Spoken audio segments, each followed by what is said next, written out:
आज जो हमारे यहाँ पर गेस्ट हैं उनके YouTube के ऊपर 3 मिलियन से ज्यादा सब्सक्राइबर्स हैं, लेकिन आज तक उन्होंने अपना फेस रिवील नहीं किया है। आज पहली बार उनका फेस रिवील होने वाला है। उनका मोटिवेशनल चैनल है। So please give an energetic and warm welcome to the founder of mister proton.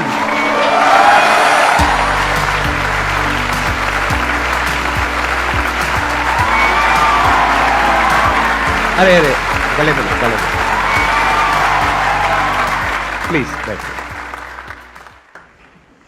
Sir मैं 2016 में आपका सेशन हुआ था, फंडू फंडाज नाम की आपकी एक सीरीज थी, उसमें मैं एज अ ऑडियंस आया था, बैठा हुआ था 2016 अच्छा। में। हाँ, और मैं पीछे पीछे बैठा हुआ था। मैं सोच रहा था मेरा नंबर आ जाए कैसे भी करके क्वेश्चन पूछने में या आपसे बात करने में, लेकिन अगर मैं वहां से निकल करके यहाँ पर आ सकता हूँ तो इस दुनिया में कोई भी कुछ भी कर सकता है।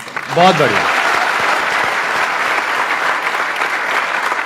आपने अपना ये चैनल कब शुरू किया था, कौन से साल में शुरू किया था? 2016 में ही किया था। आपका सेशन देखा। कहाँ से आई है मोटिवेशन अपना चैनल शुरू करने की, स्पेशली एक मोटिवेशनल चैनल? आपको 2014 से मैं फॉलो कर रहा हूँ। ठीक है। मैं 10th क्लास में था उस टाइम। सर का लास्ट लाइफ चेंजिंग सेमिनार जो था वो आया था यूट्यूब के ऊपर, तो उसको मैंने देखा था। मैंने कहा यार क्या बंदा है ये, मतलब खतरनाक है, स्टेज पे फायर लगा देता है पूरी तरीके से। मतलब ऐसा बंदा मैंने पहले कभी नहीं देखा था। मैंने कहा मोटिवेट होना है तो इनसे होना है और इनके जैसा बनना है। तो फिर मैंने सर की अडेप्टेशन लेना स्टार्ट कर दिया। सर जैसे बोलते थे वैसे हाथों को हिलाना, ऐसे कॉफी पीते हैं तो भी ऐसे करते हैं सर। तो सर की जितनी भी चीजें वो अडेप्ट कर ली और 10th क्लास में सर से मोटिवेट होकर के 90% से ज्यादा स्कोर किया 10th में। उसके बाद सर मैं 11th में आया। 11th के अंदर हमारी स्कूल में असेंबली होती थी, प्रार्थना सभा। उसके अंदर सबको अलग अलग टास्क दिए जाते थे कि ये कविता बोलेगा, ये मोटिवेशनल स्पीच बोलेगा, ये गीत गाएगा। तो मेरा हमेशा से था कि मैं मोटिवेशनल स्पीच दूंगा। तो मैं आपका सेशन घर से देख करके जाता था, सेम टू सेम डिट्टो जाकर के कॉपी। अरे वाह, और कैसा रिस्पॉन्स आता था? रिस्पॉन्स अच्छा, बढ़िया। खतरनाक सर, खतरनाक। एक बार बताता हूँ आपको। हाँ, हमारे प्रिंसिपल थे, उनको तालियों से दिक्कत थी। वो बोलते थे ऐसे तालियां बजाते हो तो मच्छर या जो भी जीव होते हैं मरते हैं, बोलते थे। अहिंसा के मेरे सेशन में तो पता नहीं कितने मर जाते हैं। तो उन्होंने कहा कि तालियां नहीं बजानी है, अगर अप्रिशिएशन करना है तो ऐसे फूल ऐसे बरसा दो हाथों से। अच्छा, मैंने क्या फूल? ऐसे ऐसे फूल बना करके ऐसे बरसा दो। अच्छा, बस ऐसे ऐसे कर दो। ऐसे ऐसे कर दो। ठीक है। तो मुझे ये बात पसंद नहीं आई। मैंने कहा यार इसको चेंज करना पड़ेगा। और प्रिंसिपल सबके सामने बैठे थे और मैं घर से स्पीच आपकी देख करके रेडी करके गया और सबके सामने जाकर मैंने कहा कि आज मैं पत्थरों में जान फूंकने वाला हूँ। जैसे ही सेशन खत्म हुआ, स्पीच खत्म हुई, तालियों से गड़गड़ाहट शुरू और प्रिंसिपल हैरान ऐसे कि ये क्या कर दिया इसने। फिर लास्ट में मुझे वहां पर इतने अवार्ड्स मिले स्पीकिंग के, वो सारे आपकी वजह से। क्या बात है, आई एम सो ग्लैड। आप रहने वाले कहाँ के हो, कहाँ से आपने अपनी पढ़ाई पूरी करी? राजस्थान से हूं मैं, चूरू से। जब आपने अपना चैनल शुरू किया तब आपकी एज कितनी थी? एज आई थिंक 2016 में किया था। अभी मेरी एज 24 साल है, तो 6 साल माइनस कर 6 साल माइनस कर लो, मतलब 18 साल। 18 साल। उसके बाद मैंने सोचा कि एक मिस्टीरियस चैनल बनाते हैं जिसके अंदर मिस्टीरियस तो चीजें होंगी, जैसे जो रहस्यमय चीजें होती है, लेकिन उनमें भी पॉजिटिविटी ढूंढेंगे। तो मैंने स्टार्टिंग में नाम रखा था मिस्टर, जो मिस्टीरियस का MY होता है, MYSTER, मिस्टर वो रखा था। फिर प्रोटॉन रखा था ताकि ये मिस्ट्री आ जाए और प्रोटॉन आ जाए, यानी मिस्टीरियस चीजों में पॉजिटिव चीजें, क्योंकि प्रोटॉन पॉजिटिवली चार्ज पार्टिकल होता है। तो इस तरीके से मिस्टर प्रोटॉन रखा। उसके बाद मैंने मिस्टीरियस उस पर डालना स्टार्ट किया, वीडियोज डाली, नहीं चली। उसके बाद मैंने सोचा कि संदीप, आपने एक बात बताई थी कि आप जिस चीज में ज्यादा अच्छे हो, जिस चीज में आपसे बेटर कोई नहीं कर सकता, आप अपने फील्ड के पक्के खिलाड़ी हो, उस चीज को अगर आप करोगे तो आपको सक्सेस जरूर मिलेगी। फिर मैंने सोचा यार मैंने ऐसा क्या किया अपनी लाइफ में जिससे मैं सफल हुआ हूँ या जो भी कुछ हूँ मैं उसकी वजह से। तो मैंने सोचा स्टडीज। तो मैंने क्या किया, एज इट इज जो चीजें मैं फॉलो करता था अपनी पढ़ाई में, वो कि वो वीडियो में एज ए वीडियो बना दी और सारी चीजें में वो वीडियो डालते ही वीडियो में एक दिन में 1 मिलियन व्यूज आ गए उसमें। एक दिन में 1 मिलियन? और क्या नाम था उस वीडियो का? उस video secret study tips to score highest in every exam. वो कौन से ईयर की बात है? वो बात है 2017 की। फिर उसके बाद में आपने और वीडियोस डाली होंगी, तो प्रॉपर इनकम आनी कब शुरू हुई आपको यूट्यूब से? उससे पहले सर एक घटना और हो गई थी। उससे पहले ये हो गया था, वो वीडियो जब चली ना, मेरी वायरल हुई, तो मेरे सब्सक्राइबर्स इतने मतलब रैपिडली बढ़ने लगे। सडनली एक दिन सुबह उठता हूँ, यूट्यूब से मेल आता है कि your channel has been terminated. फिर मैंने यूट्यूब को मेल करना स्टार्ट किया। अब यूट्यूब इतनी बड़ी कंपनी है, सबके मेल्स तो पर्सनली चेक हो नहीं सकते, बोट्स होते हैं। तो वो जैसे ही अपन मेल करते हैं 1 सेकंड में रिप्लाई आ जाता है। मुझे पता था ये बोट रिप्लाई कर रहा है, तो मैंने 3 महीनों तक लगातार यूट्यूब को मेल किए। और फाइनली एक दिन मैं बैठा हुआ था, मेल कर ही रहा था सुबह से, अचानक से उस दिन टाइम लगा थोड़ा मेल का रिप्लाई आने में, लेकिन उस दिन आया कि हमने आपका चैनल चेक किया, कोई प्रॉब्लम नहीं है, हम आपको वापस से इसको रीइनिशिएट करते हैं चैनल को। अच्छा, उसके बाद में क्या आपका जो सक्सेस का ग्राफ है वो ऐसा रहा, या फिर अप फिर डाउन, फिर अप फिर डाउन, कैसे चला आपका यूट्यूब का करियर? स्टार्टिंग में तो एकदम अप जाता है, उसके बाद डाउन भी आते हैं, वापस से अप जाते हैं। ये जिंदगी है, ये कभी ऐसे नहीं चलती, ऐसे चलती है, हमेशा अप डाउन आते रहते हैं। उसके बाद सर 2019 के अंदर मेरे साथ एक ट्रेजेडी हुई। दिवाली का दिन था और मेरे मतलब स्लिप डिस्क हो गई थी, जो बैकबोन में फ्रैक्चर होता है वो हो गया था। तो उसकी वजह से मैं चल नहीं पा रहा था, उठ नहीं पा रहा था, बैठ नहीं पा रहा, सब में दिक्कत होती है उसमें। फिर मैंने उस पर रिसर्च करना स्टार्ट किया प्रॉपर। मैंने कहा ये कैसे होती है, इसको ठीक कैसे किया जाता है। फिर मैं उसके डीप में गया, मैंने कहा स्लिप डिस्क की ये एक्सरसाइज होती है, वो एक्सरसाइजेज मैंने करनी स्टार्ट करी और धीरे धीरे मुझे इंप्रूवमेंट दिखनी स्टार्ट हुई और 1 महीने के अंदर मैं वापस से चलने लगा, वापस से बैक टू नॉर्मल लाइफ। उसके बाद स्लिप डिस्क होने के बाद 2020 में स्लिप डिस्क वापस से आती है पहले से मेजर फॉर्म में। बहुत ज़्यादा पेन होता था, वो पेन होने की वजह से मैं रात को सो नहीं पाता था। फिर मैं रात को लगातार 3-4 दिनों तक मुझे नींद नहीं आई। मैं पूरी रात ऐसे देखता रहता था ऊपर छत की सीलिंग की तरफ कि नींद कब आएगी, और वो पेन होता रहता था। इधर भी नहीं मुड़ सकते, इधर भी नहीं मुड़ सकते, ऐसे करके इतना पेन। वो पेन होने की वजह से स्लीप साइकिल डिस्टर्ब हो गया और स्लीप साइकिल डिस्टर्ब होने के बाद लगातार 1-2 हफ्तों तक मैं बिना नींद के रहा और मुझे इंसोम्निया हो गया था। फिर मुझे थॉट्स आने लगे, सुसाइडल थॉट्स, जो कि मैं मोटिवेट करता था लोगों को और मुझे ही सुसाइडल थॉट्स आने लगे। और मुझे लगा कि यार मतलब ये जो पेन अभी मैं सहन कर रहा हूँ, इससे अच्छा तो वो ख़त्म कर देना है सब कुछ, ऐसा लगने लगा। और फिर अंदर से आता यार नहीं यार, तुझे ऐसा नहीं करना है, तू कुछ करके जाएगा, ऐसे इतनी आसानी से इतनी नहीं जाना तुम्हें। तो उसके बाद एक दिन से रैंडमली मैं इसके बारे में रिसर्च कर रहा था। एक डॉक्टर मेरे सामने आए, वीडियो आई उनकी, डॉक्टर के वर्मा नाम था उनका। उनकी वीडियो आई, उन्होंने डिप्रेशन के कुछ सिम्टम्स बताए थे। उन्होंने कहा कि डिप्रेशन में नींद नहीं आती है, हर चीज़ में इंटरेस्ट खत्म हो जाता है, सुसाइडल थॉट्स आते हैं, ऐसे ऐसे करके। तो मुझे वो सिम्टम्स मैच करे सारे के सारे। फिर मैंने उन डॉक्टर को कॉल किया। फिर सुबह अगले दिन मैं उन डॉक्टर साहब के पास पहुंच गया। मैंने कहा सर ऐसा ऐसा हो रहा है, मुझे नींद नहीं आ रही है। तो बोला आपको डिप्रेशन है। मैंने कहा सर डिप्रेशन मुझे कोई प्रॉब्लम ही नहीं है, कोई स्ट्रेस ही नहीं लिया मैंने कभी आज तक ज़िंदगी में। मोटिवेटेड इंसान हूँ मैं, लोगों को मोटिवेट करता हूँ। तो बोला आजकल एक इंडिजिनस डिप्रेशन नाम की चीज़ है, जो ऑटोमेटिकली आजकल जो हम फूड हम खाते हैं उसमें सारे पौष्टिक वो तत्व नहीं होते, उसकी वजह से हार्मोनल लेवल इम्बैलेंस हो जाता है। जो सेरोटोनिन होता है उसका लेवल कम हो जाता है, जो फील गुड हार्मोन है वो कम हो जाते हैं और जो फील बैड हार्मोन्स है वो बढ़ जाते हैं, जैसे कोर्टिसोल वगैरह। I am not a health professional but मैं अपना एक्सपीरियंस शेयर कर रहा हूँ आप सबके साथ।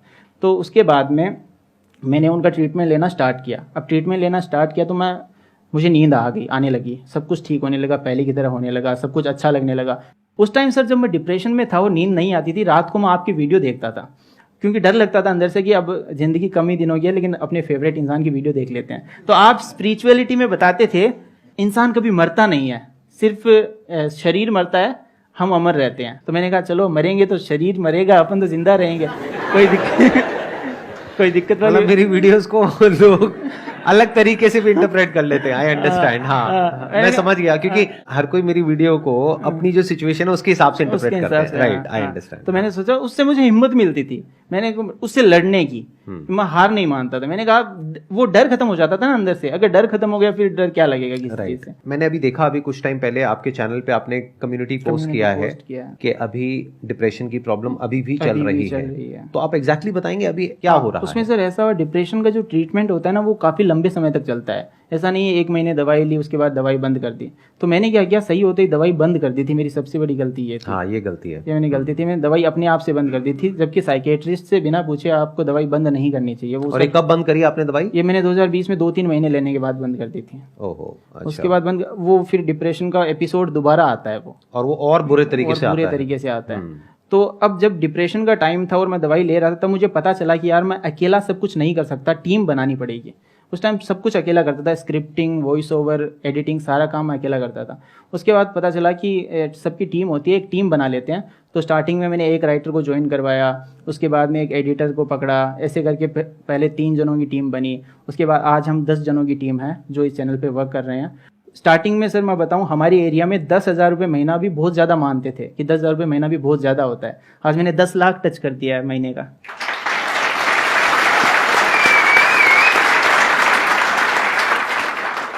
आपने सीटी बजाई, मैं आपको बता देता हूं वो 10 लाख रुपए इनको मिला है, आपको नहीं मिला है।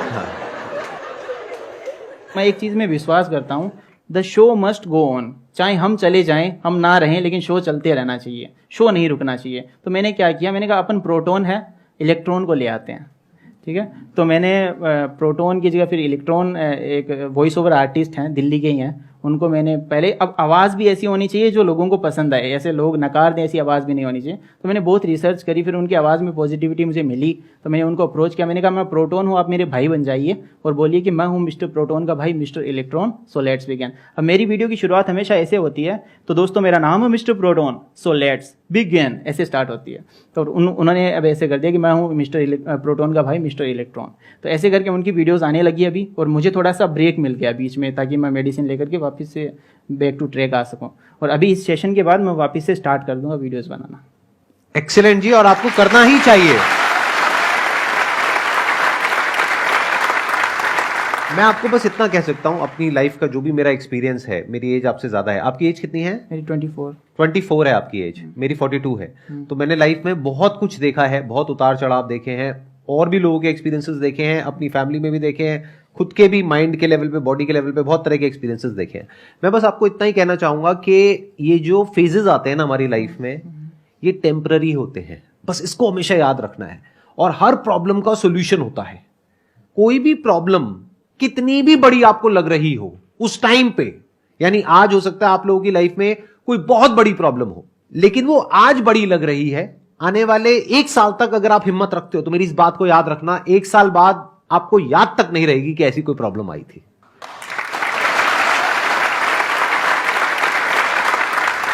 होता क्या है कि जब हम एक प्रॉब्लम में होते हैं, क्योंकि आपका फेस देख करके, आपकी आंखें देख करके मैं आइडिया लगा सकता हूं कि इस वक्त आप कितने पेन में हैं, और उसके बाद भी आप लड़ रहे हैं। तो मैं आपको बस ये कह सकता हूं, क्योंकि अब हम फेस टू फेस बैठे हैं, आप मेरी वीडियो नहीं देख रहे हो, तो मैं आपकी आंखों में आंखें डाल करके ये बोल सकता हूं, मैं झूठ नहीं बोल रहा, सच बोल रहा हूं, कि ये जो फेज है ये टेम्पररी है, निकल जाएगा।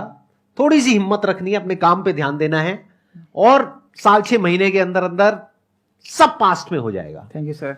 और वापस से सब कुछ बढ़िया होगा। सर ने जो भी बात कही वो बिल्कुल सही है। मैं डॉक्टर साहब के पास जितनी बार जाता था, मैं उनको हर बार नई प्रॉब्लम बताता। मैं कि सर इस बार बाल झड़ रहे हैं, इस बार यहाँ पेन हो रहा है, इस बार हाथ दर्द कर रहा है। तो बोलते थे तुम है ना खुद की बॉडी सेंट्रिक हो गए हो, पूरे दिन बॉडी के बारे में सोचते रहते हो और कोई काम करते नहीं हो, तुम बिजी हो जाओ, उसके बाद देखना सारी प्रॉब्लम अपने आप सॉल्व हो जाएगी। तो ये बात सही है कि हमें बॉडी सेंट्रिक नहीं होना, बिजी किसी न किसी काम में बिजी हो जाते हैं तो सारी प्रॉब्लम चली जाती है।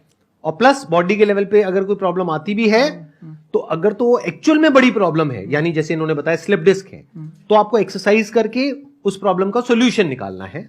या फिर अगर आपको पता लग चुका है ये बात, अगर इतनी अवेयरनेस है आपके अंदर कि एक्चुअल में फिजिकली है ही नहीं ये प्रॉब्लम, मतलब चेकअप करा लिया ना, एंडोस्कोपी करा लिया, अब इससे ऊपर और क्या कराऊं, तो मुझे पता है ना कि नहीं है। अगर अभी भी प्रॉब्लम हो रही है तो वहम है, तो वहम का क्या इलाज है? टेम्पररी है, भिड़ जाओ उससे।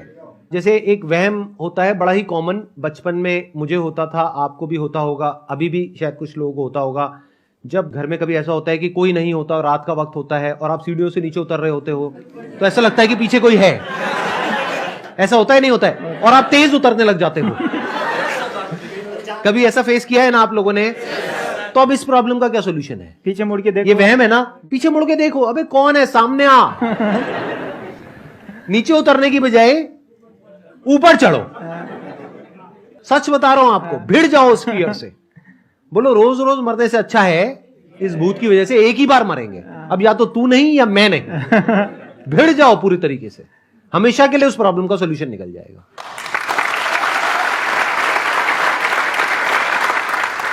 थैंक यू सो मच अपनी ये स्टोरी आप यहाँ पर शेयर करने के लिए और इतना खुल करके दिल से सबके साथ में बात करने के लिए। और थैंक यू सर मेरा सपना पूरा करने के लिए आपसे मिलने का। अरे मोस्ट वेलकम जी, मोस्ट वेलकम।